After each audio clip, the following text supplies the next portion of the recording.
Hello and welcome to Insight, everyone. I'm Nnamdi Odipo. The 9th National Assembly only recently marked 2 years of its inauguration, with the leaderships of both chambers of the legislature promising consistency and commitment to laws that would impact the general well-being of Nigerians. This is coming at a time that we as a country mark 22 years of an uninterrupted democracy in Fourth Republic Nigeria. Well, all of these would form part of our discourse on this episode of the program. And of course, Elizabeth Omori is here and with me as usual, and I guess she would further the conversation. Elizabeth? Well, we will also be looking at democracy, the journey so far, and the role of the media in achieving its goals. Very well, then, let's get started.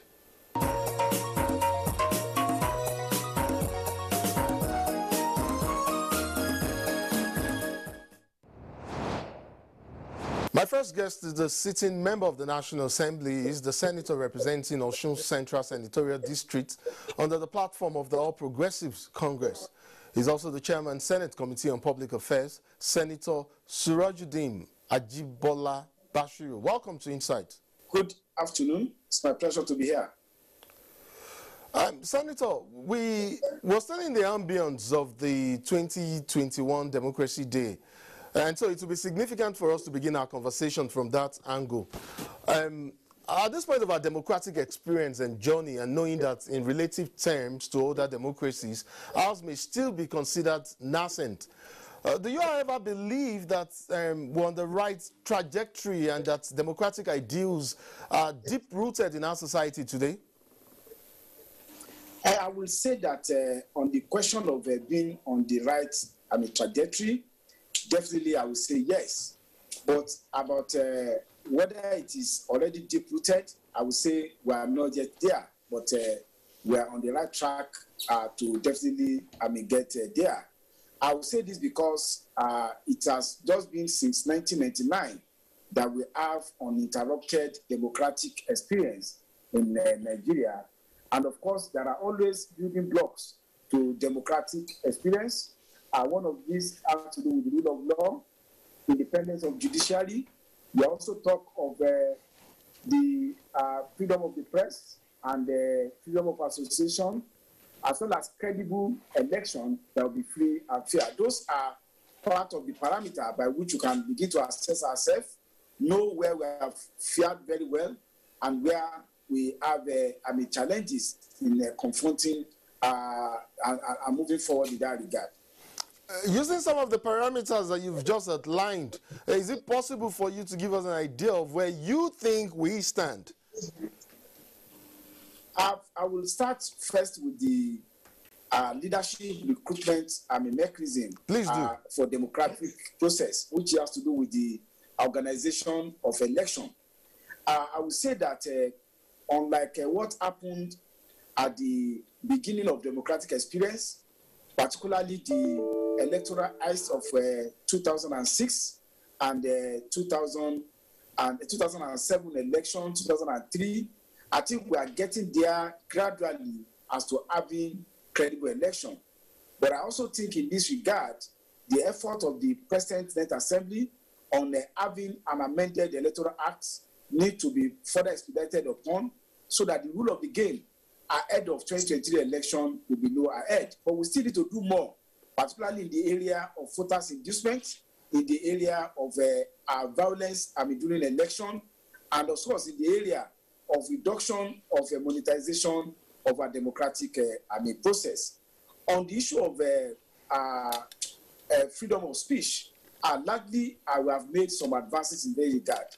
But just like any other human right, there are also possible of abuse. So while there has always been a tension between the government trying to regulate freedom of speech in the interest of security, there is also the possible abuse of freedom of speech on the part of citizens. And this, we need to talk about the phenomenon of fake news and unnecessary propaganda, which are capable of undermining the fabric of our society. So then on issue of freedom of association, I think likely we have done very well in this regard. People are free to form political association and political party, and they are free to join and be member of those political parties. But then there have been some distortions which is affecting the quality of our democratic experience. And in this regard, I will talk about the so-called idea of internal democracy within a political party. The idea as a bastardized ideological stance of political party.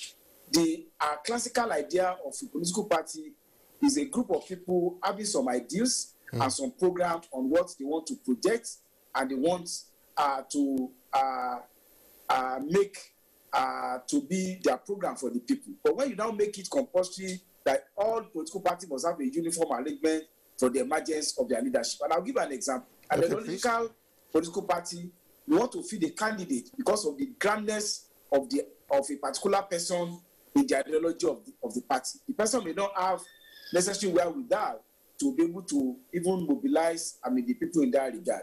And they may want to put in their best, looking at their own set parameter. But with this idea of so-called internal democracy, it undermines ideological content of our democratic experience. And the people are in a position in the general election to judge if a party are choosing a candidate that is not popular, to reject such candidates, but to have a double level of what is called democracy, internal democracy and general election, it is costly and also undermine ideological content and stance of political organizations. Senator, while you were talking about the issue of monetization of the democratic process, of course you meant the elections there, it just occurred to me that there have been arguments in the past, people pushing the blame to the political class, that in fact it's the function of the grandstanding and gerrymandering obtainable within the system that is responsible for the monetization of the political process. Is this an argument you vary or agree with? I think it's not. I see every evil in the political process are easily laid at the doorstep of the political class, understandably so. But we must have a broader understanding and perspective of this if we are going to be able to stem this tide, or to stem the tide of the challenges. One, I would say that voter education and voter enlightenment is also very crucial. Very true. The question of monetization has both the demand and the supply side. As an experienced politician, and I say it with all sense of humility, I've been in public service for a period of close to 12 years. I know that notwithstanding the delivery you might have done, if you don't have the necessary resources to oil your political machinery, you may well be rejected by the same set of the people that you are out to serve.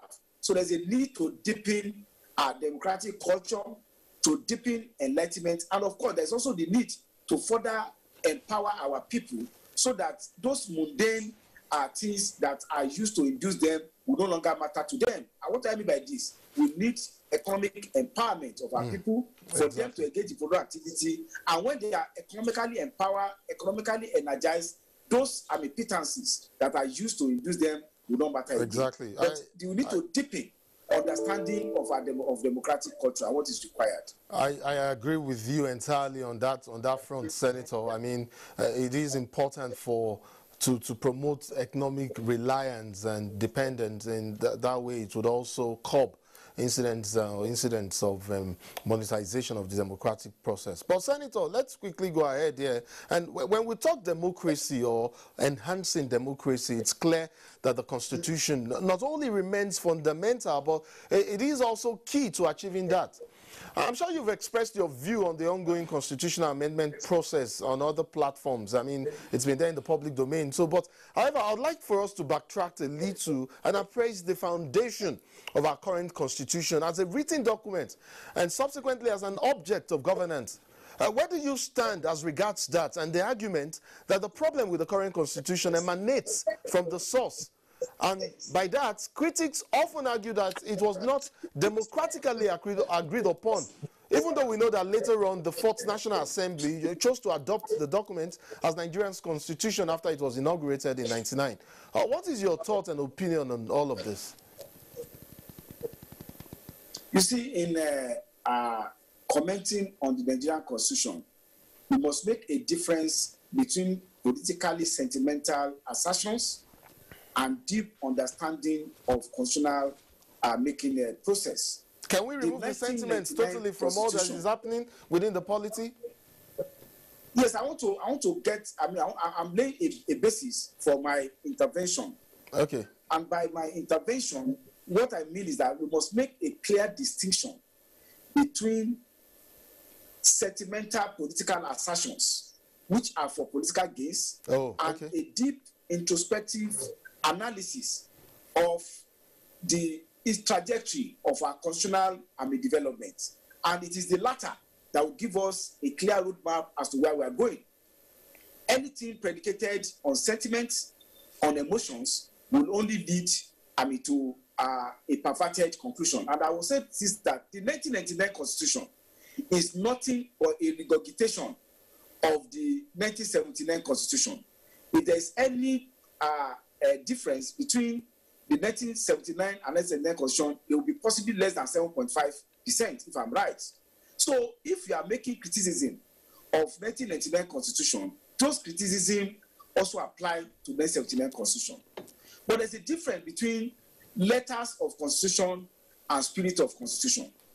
I would say first and foremost, the constitutions are not either being followed to the letter, they are also not spirit of constitutionalism. That is a major problem. No matter how well drafted a constitution is done, if the letter and the spirit is not followed, you cannot get results.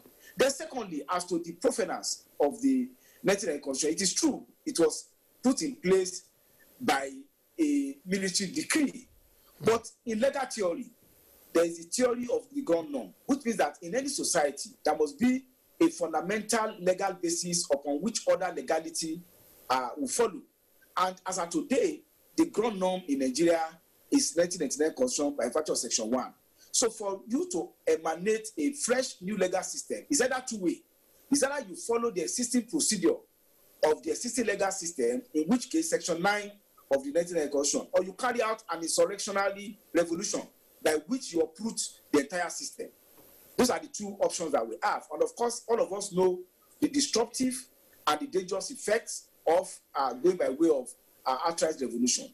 So my own take is that even within the context of the 1999 Constitution, there is no form of amendment that we want to do that we cannot do so far we have the necessary consensus of the requisite threshold as stipulated in the Constitution. And what is the threshold? 4/5 of the members of the National Assembly, 2/3, and 2/3 of the state assembly. Yes. So my understanding is that the constitutional review effort being done currently by the next Senate has not given any limitation.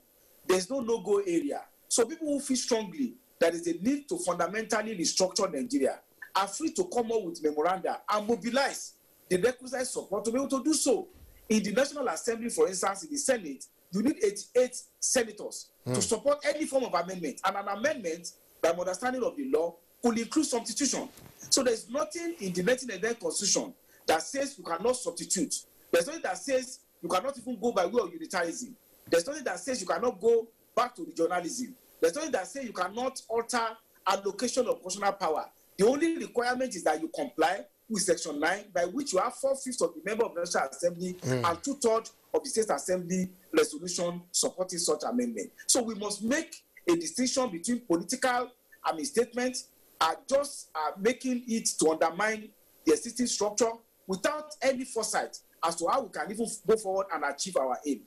I'm an avowed supporter of devolution of power and genuine federalism in Nigeria, and I've never hesitated to say it. But of course, my own feeling will not suffice. I would need to convince majority of Nigerians as represented in the National Assembly to agree with my idea, and that is the essence of democratic experience. You know, Senator Bashiru, I cannot agree more with you. And I know, like most of us know, a majority of Nigerians are aspirational.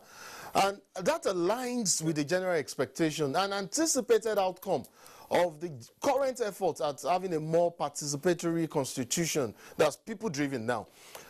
At this point, what aspect of the reforms, you talked about devolution of power, and that spiked my interest.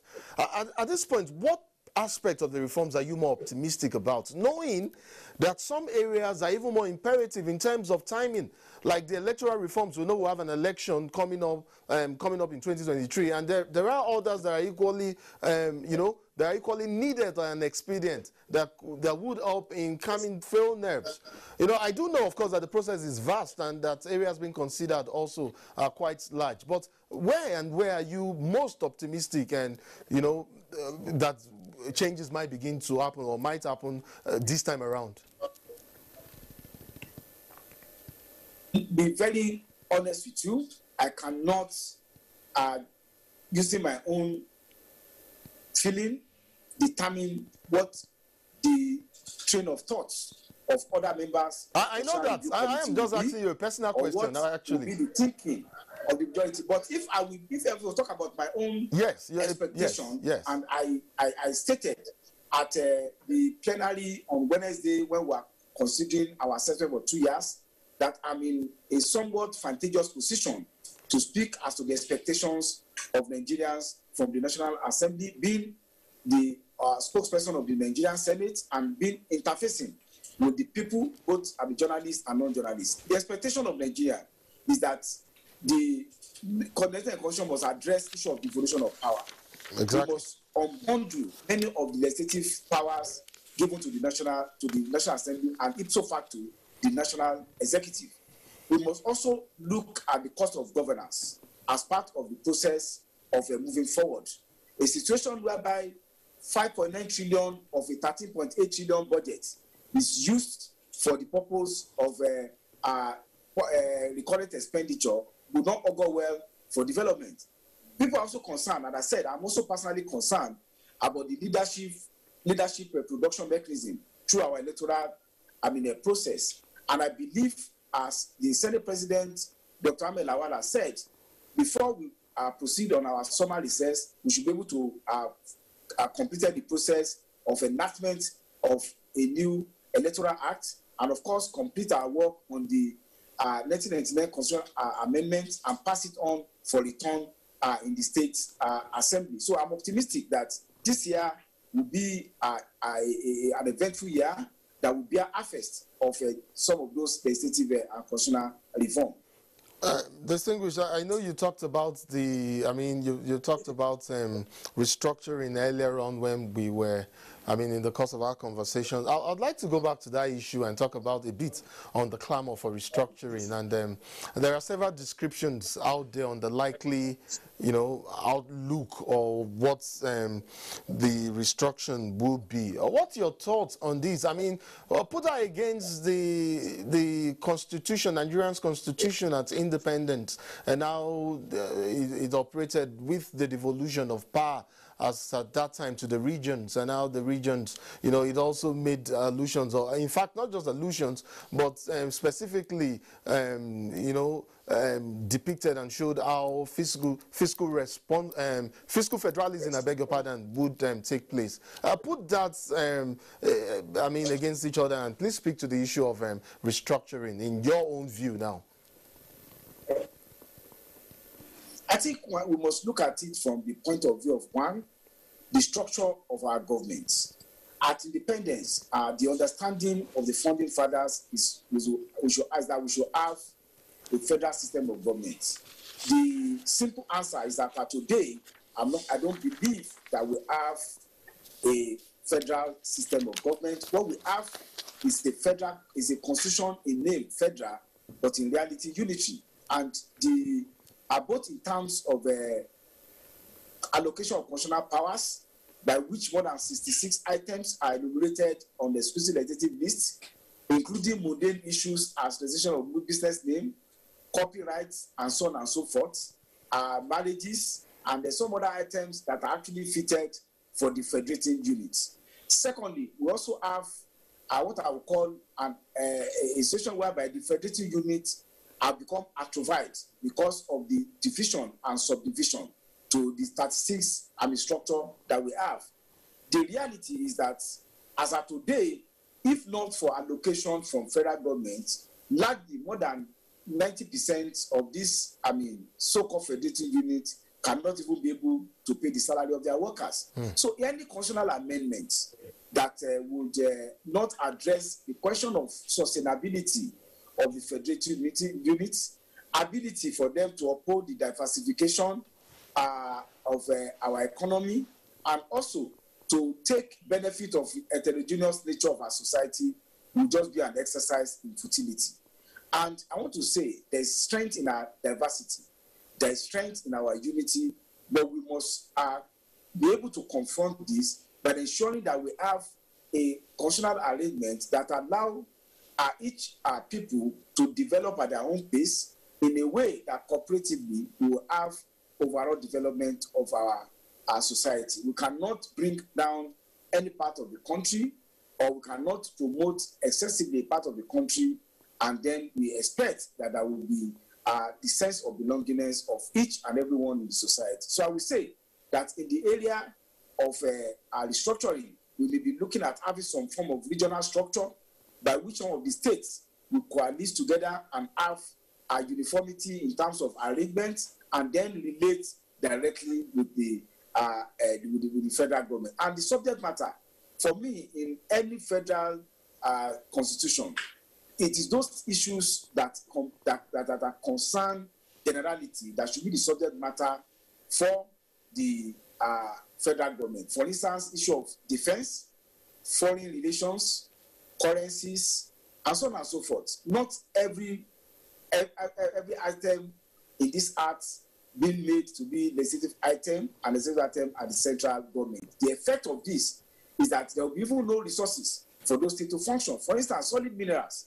If a state cannot even have control over a solid mineral, let them have control and let them pay royalties, let them pay taxes on those issues. Even issue of security.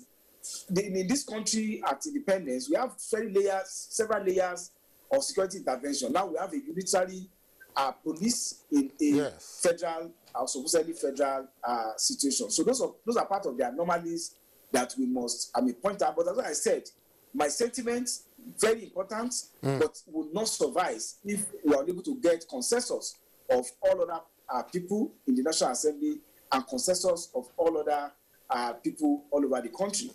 Now, distinguished, it's quite interesting. You made reference again to our constitution at independence. If I recall, I think we had 4 constitutions at the time. All of the regions, each of the regions had their own constitution. And of course, there was the federal constitution. And I don't know how that helped, but well, the process is ongoing, and we'll see how it plays out. Let me quickly jump into the legislative agenda in the last 2 years. I mean, and how that has helped mold the agenda going forward. Senator, what criteria determined the legislative agenda in the last 2 years? And are you positive, or rather, are you positive to the extent that some of the laws passed have helped change or improve the well-being of Nigerians?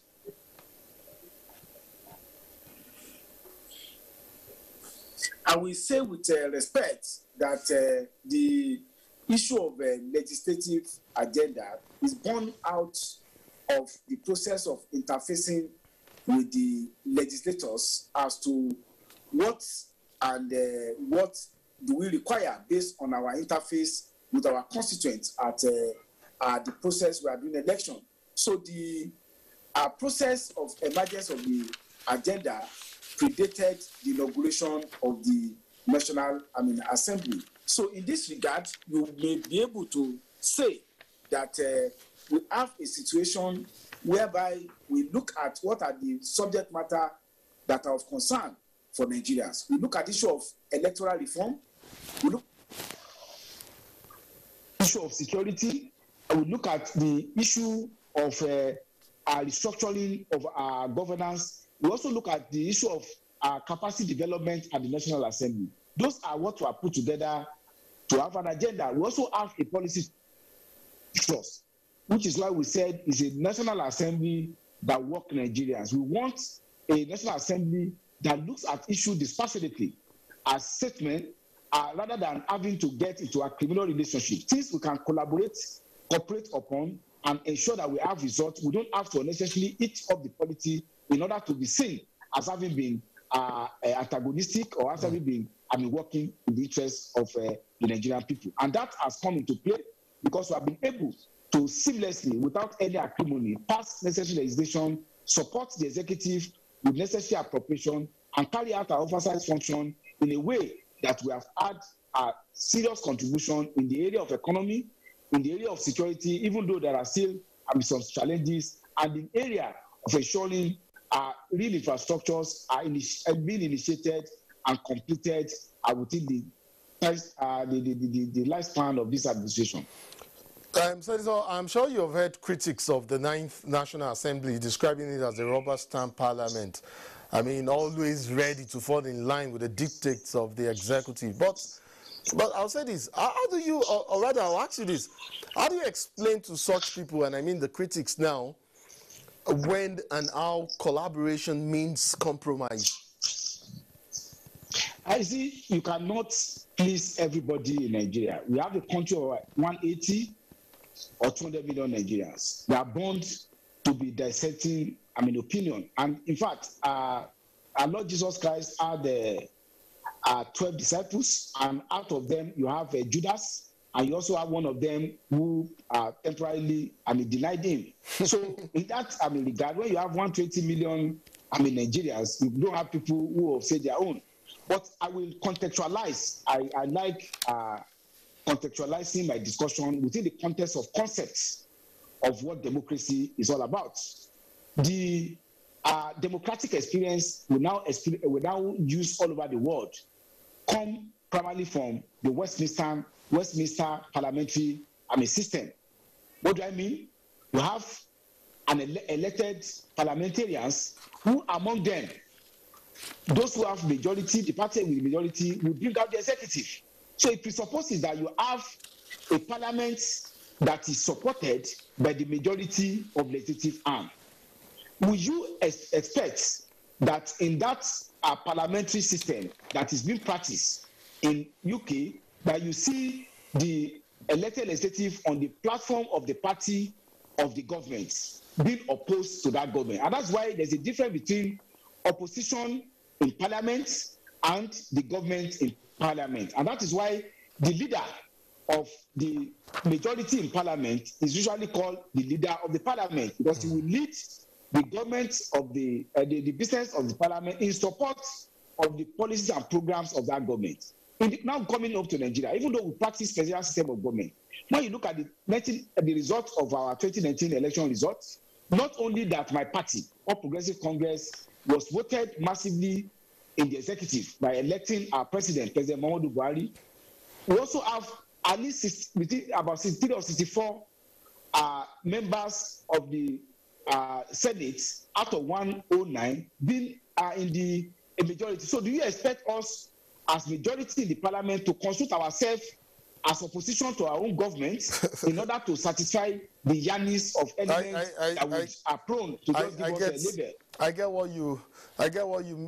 get what you're saying. I totally understand that, and in fact, but for the lack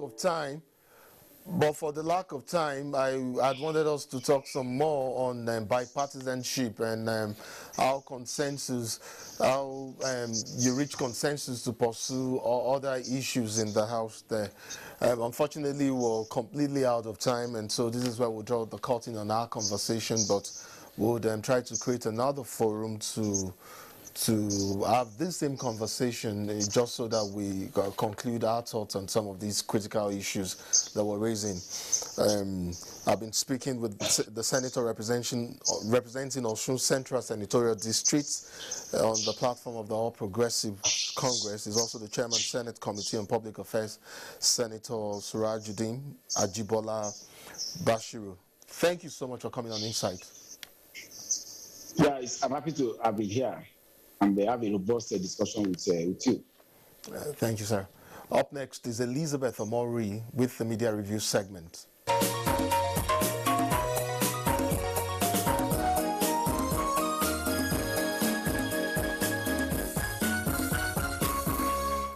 Thanks for joining us on the Media Review segment.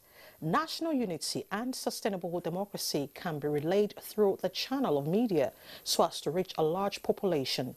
The Nigerian media have been playing an active role in instituting democratic structures and have continued to play a central role in national politics. As Nigeria celebrates 22 years of uninterrupted democracy, what role have the media played in sustaining the gains of democracy? How has journalism helped in shaping the society as we enjoy the dividends of democracy? Some time ago, I had a chat with one of Nigeria's finest media practitioners, Senator Iregbu, and I would like to take you back to that conversation. Senator Iregbu, the editor-in-chief, Global Sentinel, joins me now via Zoom to examine the perspective of the media in this regard. Mr. Iregbu, thank you so much for joining us. Thank you, Elizabeth. All right, the mass media play an important role in nation building. How far in this regard? Yes, media over the years, even before Nigeria came to be, have been playing this role. Even like I said, even pre-colonial times, it has been known as the fourth estate of the realm. So media is very, very important, and that's why it is enshrined in our constitution. You know, their duties, their roles are spelled out because they are the bridge between the leaders and the followers, between the government and the citizen, where they pass communication from the government to the citizen, and also through where the government can feel the pulse or the feelings of the citizen. And also through media, government can also gauge if their policies are right or wrong, if their policies are hitting the right target or not. So media, without the media, everybody will be walking blindly. You know, you just be like a boxer boxing a shadow or in the dark without seeing your target. So media is the life wire of any society, of any country, of both the citizen and government. When we talk about national unity, is there a gap between the media and the people? I wouldn't say there's that gap between the media and the people. Rather, I may say there may be a gap between the media and the government or the leaders. Because most times, media actually portray the feelings of the people. But it is expected that when you are trying to kind of portray the feelings of the people, as a professional, you should do it in such a way that does not also damage or be a detriment to the unity of the country or the society you are. But on the other hand, government may see media playing that role or relaying the voice of the people as being detrimental to their programs or being anti-government, but it's not so. So, like I say, it's more of government and the media not really getting along. But that's how it's supposed to. That's how it's designed all over the world. So it's not as if they'll be unnecessarily antagonistic. Okay. But you expect that once in a while, government and media will clash because they are bridging the gap. And sometimes too, the public will also feel that the media is not portraying enough their feelings. So you can see that the media is in the middle of all these communication gaps or communication clashes. That's how it's always been. Okay, now let's talk about disunity. What factors contribute to national disunity? Okay, is it from the media perspective or generally? Generally. Okay, factors that contribute to disunity is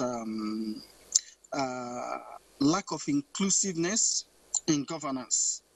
You know, when you come to, you have to create an atmosphere, or if even in an organization, where you have to make sure that everybody feel belong or have ownership of that enterprise. Immediately people feel they have ownership of any enterprise, they will work to make sure it works. But immediately some people feel alienated. They will feel that their stake are not protected in such entity. So that's one of it. Then lack of tolerance of our differences or inability to accept that we're actually different in a way, but that difference makes it even beautiful. And that's why in nature, for those of us who are religiously inclined, we know that if God wanted everybody to be the same, we have created one language, one color, the same height, the same size, but it's a dynamic being. So, and in that dynamism, there's a beauty in it. But it's for people to understand that beauty. But that too much emphasis on our fault line, because you're not from my side, I won't see you, I won't tolerate, because you're not a member of my religion. So that issue of intolerance of our differences is also the issue. And everything still boils down. That's also what boils down to that of lack of inclusiveness. Because when some certain group feel alienated, or that appointments or decisions are taken based on where you come from, based on who you are, based on the religion or the region, these are fault lines. But ability to manage all these differences is what differentiates whether a nation is stable or unstable. So, and some people like poking into these fault lines in a way that breeds anger, breeds hatred, breeds alienation. So that is the challenges we are having. Okay, I would like to cut in there. We begin to wonder the role of marriage in bridging ethnic gaps. What role has marriage played over the years in bridging these gaps? Marriage has also, some of us who are fortunate to have intertribal marriage, you know, we have seen some of the benefits, you know. It helps you to give you a better perspective of the other side. I know when I married my wife, she has, before she met me or before we were married, she confessed there's this some erroneous or kind of theory that have been built around people by my side that is not palatable, that she has grown up believing, until when we are married, then she saw things by herself. And the same thing, likewise me. There was also so many stories, don't marry from those, this. I said, there's no how God will create and say, this whole people is bad in this kind. God did not create any ethnic or race to be bad. It's individuals that are bad, not race, not religion. So in a way, ethnic marriages have been helping too. And I'm sure we may not see it as tangible. It's not out there for us to see. But it's something that's intangible that been helping a lot for a lot of people to see the other, to see the good in the other side. So how can we change? So how can we change the narrative media-wise? Okay, changing narrative the media-wise is also for the media and the government and also the people to work hand in hand. There has to be synergy. It has been said that security is everybody's business. Of course. It is the role of the media to inform, educate the public that the security agencies, intelligence agencies, they are not spirits, they are not ghosts that will be in the mind and know what is happening. It's still the people that feel them actionable information, actionable intelligence information they can work with. That's where the citizen can come. And the media can help in this aspect, continue to sensitize the public. Even when there are new policies, it's still the media that will break it down. Senator Iregbu, thank you so much for your thoughts. Thank you very much. Thank you. Thanks, Elizabeth. Just before we wrap up this episode, let me remind you that since the June 6, 2018 official announcement adopting June 12 as Nigeria's Democracy Day, this year's celebration is the official 3rd anniversary, though it was announced a year earlier. The important fact is, however, clear, and that is that June 12 has a deep and profound meaning for many here in Nigeria. I'll attempt to revisit the whole June 12 episode, leading, of course, with the character of the man in the center of it all. And if we have some time left, I would also try to gauge public feelings as Nigeria marks Democracy Day. So much has changed in Lagos State since the year 1993. But sometimes when you listen closely, you could still possibly hear some of the ghosts of June 12. In the Alakpere Ketu axis of Lagos, a giant reminder stands. Towering 46 feet above ground level, this memorial statue depicts the persona of the man caught in the center of the June 12 story.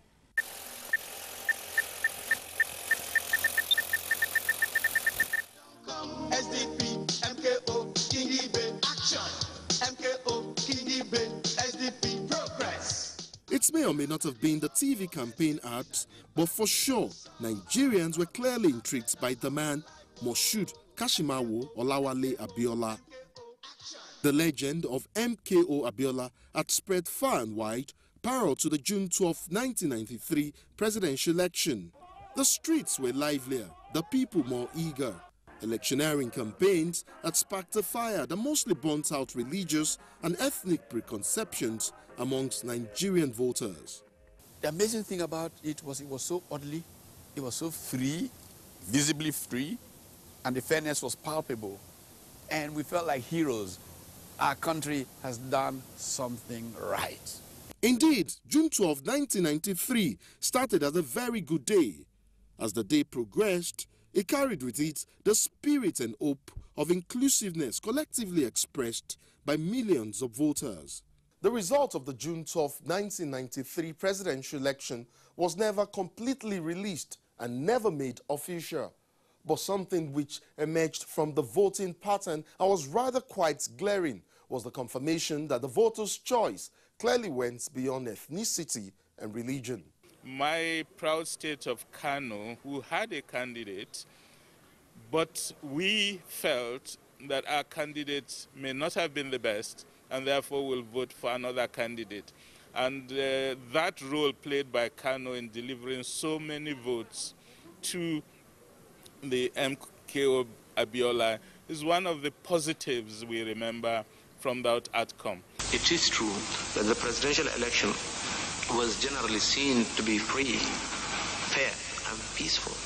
However, there was in fact a huge array of electoral malpractices virtually in all the states of the Federation. The truth of the matter is that you do not have two sunrises in one day. Even in Africa, the sun rises only once a day, and that is the way it is. The people have made it very clear that that is what they want. The sun did rise and set on June 12, and the accompanying darkness was frightening. The protagonist in our story was known to have said something quite profound at the time, and I quote, "Democracy came at a price, steep but totally worth the people having their say." End of quote. The June 12 story has several heroes, but one stands out. But there were many other characters at play. In any event, there will always be the heroes and there will be the villains. But the good thing is for us to forgive and forget. What it tells us is that history matters, that it does not matter how you act, history will take care of everything. By sundown on June 12 and the break of dawn the next day, the story continued. The June 12 story is definitely one for posterity. So much happened between June 12, 1993 and May 29, 1999. The simmering tension, the political intrigues, and then June 6, 2018. Mayor Ogide has a chronology of events as they unfolded. The annulment of June 12 and the consequences forced military President Ibrahim Babangida to step aside and fostering on an embattled nation a contraption called Interim National Government, which was eventually kicked out in a coup led by General Sani Abacha. The Abacha years of 1993 to 1998 seem to have brought out the worst in military dictatorship. No matter how hard Nigerians resisted General Abacha, he seemed determined to hold on to power. The sudden death of Abacha in June 8, 1998, however, changed all the political calculations and saved Nigeria from a threat to our very existence. Abacha's death and succession by General Abusalami Abubakar brought to it the fulfillment of the dreams of millions of Nigerians. Though MKO Abiola died under suspicious circumstances during this period, Abubakar's government embarked on measures to heal the wounds, including the release of many people from detention and putting in place a transition program that will turn the military to the barracks and enthroned a democratic government with Chief Olusegun Obasanjo as president. I, Olusegun Obasanjo, that I will preserve, protect, and defend the Constitution of the Federal Republic of Nigeria. On June 6, 2018, President Muhammadu Buhari recognized June 12 as Democracy Day and bestowed the country's highest honor on the presumed winner of the June 12, 1993 presidential election, late MKO Abiola. Today, I am very happy to be present and to preside over the commemoration and investiture marking the formal official federal government recognition of June 12 as National Democracy Day. A new chapter in a conscientious pursuit to the ideals of democratic governance. Democracy is not a destination, but a journey. So, the journey continues. And now I'd like to talk about the 2021 Democracy Day and how President Muhammadu Buhari addressed critical national issues in a nationwide broadcast. My colleague Adamu Sambo tells us about the president's concerns. In the last 2 years, we have witnessed and overcome a good number of testy challenges that would have destroyed other nations, especially relating to our collective security. President Muhammadu Buhari said he is not unmindful of the reason Nigerians yearned for his presidency in 2015, that is, to put an end to the growing insecurity, especially terrorism and insurgency. He, however, said the unintended consequences of scattering the criminal elements in the Northeast pushed them further in country with the misguided belief that adherence to the democratic norms handicaps his administration from tackling them frontally and decisively. We are already addressing these obstacles, and we will soon bring some of these culprits to justice. Let me assure my fellow citizens that every incident, however minor, gives me great worry and concern. We will, by the grace of God, put an end to these challenges. The president said since coming to power, security agencies have been provided with all they require relative to available resources, and as the dynamics unfold, nothing will be left to chance towards putting an end to the security concerns. The indefatigable can-do spirit of the Nigerian has sustained us and will keep pushing us to put these challenges behind us. Overcoming the present challenges is but one of the necessary processes that we have to undergo as a nation so that we can come out stronger. Describing poverty and youth unemployment as the twin underlying drivers of insecurity, President Buhari said unprecedented steps have been taken towards addressing them through various interventions in critical economic sectors. I will be the first to admit that in spite of our efforts and achievements, which are there for all to see, there is still much more to be done, and we are doing our best. Our overall economic target of lifting 100 million Nigerians out of poverty in 10 years is our goal. Already, he said, 10.5 million Nigerians have been lifted out of poverty in 2 years. And on the June 12th Democracy Day celebration, the president made a case for Nigerians to get involved by supporting democratic system that works for all and demand accountability from elected leaders.